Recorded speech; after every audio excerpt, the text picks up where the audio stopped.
I bring the message of peace from the birthplace of Gautam Buddha for the success of this summit at a time when peace is much needed element for shared prosperity. Let me first extend my heartfelt congratulations to Mr. Chairman on assuming the great responsibility of steering our historic movement. Under your dynamic leadership, I am confident that NAM will achieve newer heights of strength, solidarity, and cooperation. I also express my sincere gratitude to the government and the people of the Republic of Uganda for the warm welcome and generous hospitality extended to us since our arrival to this beautiful city of Kampala. I join fellow leaders in acknowledging the commendable work of the outgoing chair, the Republic of Azerbaijan, for successfully hosting the 18th NAM Summit and advancing the movement despite the challenges posed by COVID-19 pandemic. Mr. Chairman, NAM has come to a long way since 1955 when the Bandung Afro-Asian Conference was held and the seed of NAM was sown. The movement has been instrumental in achieving political independence, freedom, decolonization, and sovereignty for many countries in the world.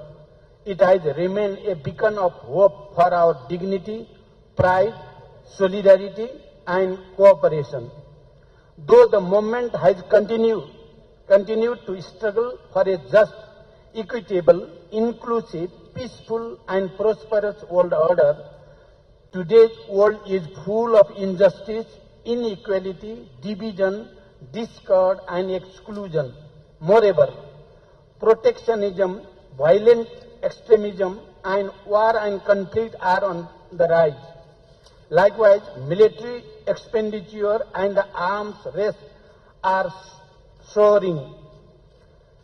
Since the last summit, enormous challenges befell humanity with the death, deprivation, displacement, and destitution of millions of people due to COVID-19 pandemic, among others. Indeed, post-pandemic recovery has remained slow, skewed, and uneven, hitting hardest the poorest and weakest segment of society. This is further exacerbated by the triple planetary crisis.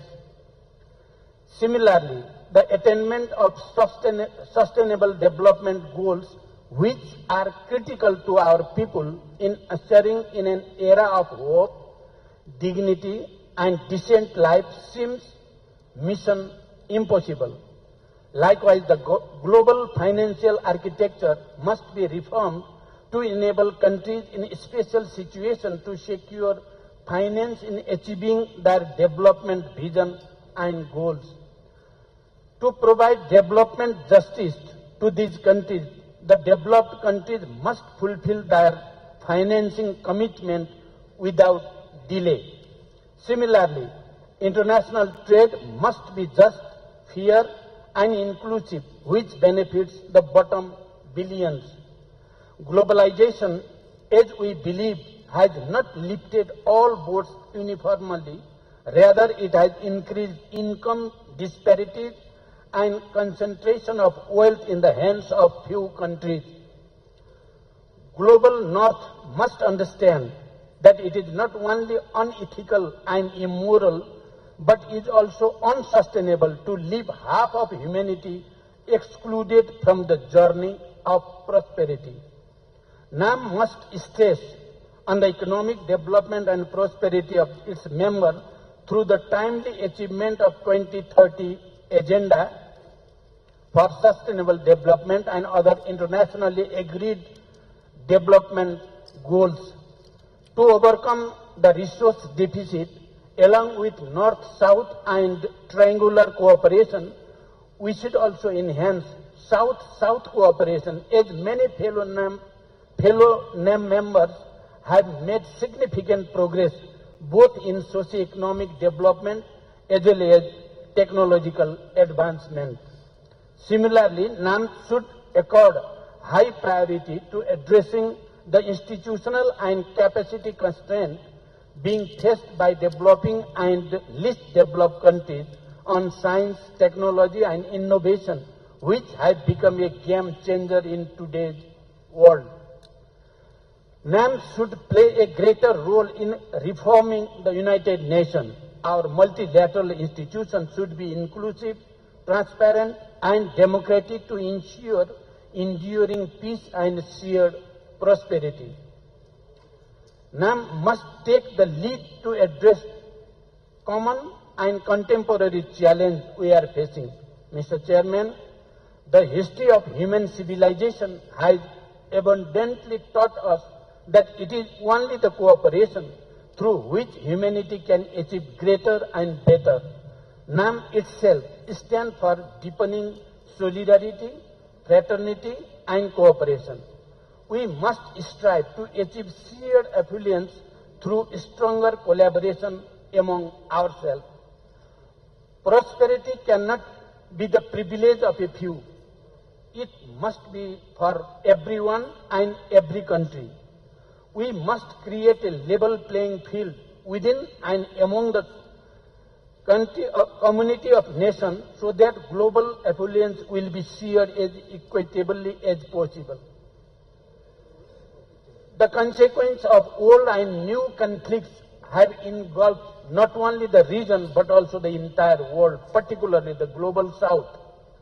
This is the high time that we find an enduring solution for peace and security through political dialogue and diplomacy with respect and dignity for all. As the most representative organization after the United Nations, the movement must play a defining role in establishing a just, equitable and prosperous world for security, stability and prosperity. NAM's timeless values and principles have remained sacrosanct to us and adherence to which has been guiding us to achieve a peaceful, harmonious and prosperous world. Mr. Chairman, Nepal pursues an independent, objective, balanced and non-aligned foreign policy. Our foreign policy is based on sovereign equality, mutual respect, mutual benefit and peaceful settlement of disputes. Principles of non-alignment constitute one of the fundamental tenets of Nepal's foreign policy. Nepal believes in the eternal truth of peaceful coexistence as taught by the icon of peace, Gautam Buddha. Likewise, unity in diversity and Vasudhaiva Kutumbakam, meaning the world is one family, have been the way of our daily lives. These values are deeply rooted in our socio-cultural ethos since time immemorial. As a peace-loving nation, Nepal deplores all kinds of conflicts and geopolitical rivalries in the world. The conflict situation in Ukraine and Gaza is deeply distressing. Nepal looks forward to seeing a peace and stability in the Middle East with a two-state solution for Israel and Palestine, living side by side in peace and security within secure and recognized international border based on relevant United Nations resolutions. At home, Nepal is close to concluding its unique, nationally owned and homegrown peace process. We are determined to secure enduring peace through resolving transitional justice once and for all. As a leader who emerged from conflict, I believe that peace is possible and so is addressing historical, socio-cultural and economic injustice both within nations and globally, provided our strong faith and willingness. As a graduating LDC, Nepal is facing multitude of challenges in her development efforts. As the chair of LDC, I call upon the international community for an enhanced level of cooperation to support the LDCs in letters and spirit of cooperation to get them out of the vicious cycle of poverty and to drive them to the path of prosperity. Mr. Chairman, coming from a mountainous country, I must say something about the mountains amidst this august gathering here. Mountains are the home of 15% of the global population and 50% of Earth's biodiversity.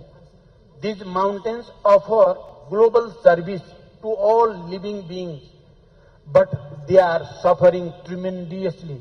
Nepal has been advocating for the protection of mountains, biodiversity and mountains ecosystem and people living therein.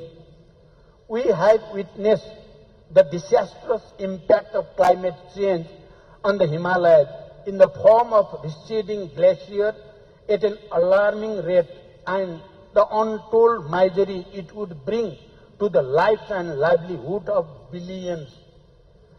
Protecting the mountain ecosystem, mountain civilization and biodiversity is in our shared interest. For this, I call upon fellow members to support our call, the call of the Himalayas. To conclude, Mr. Chairman, let us reaffirm our commitment to the values and principle of non-alignment and avoid any double standard amongst ourselves. Let's work together with utmost sincerity, harmony, solidarity, and cooperation for our shared affluence. Let us reinvigorate NAM to make it a force to be reckoned with, to build a just, equitable, peaceful, sustainable, and prosperous world, leaving no one behind. Finally, I appreciate the fruitful deliberation and adoption of final document and Kampala declaration produced by the ministerial meeting. Thank you for your attention. Thank you very much.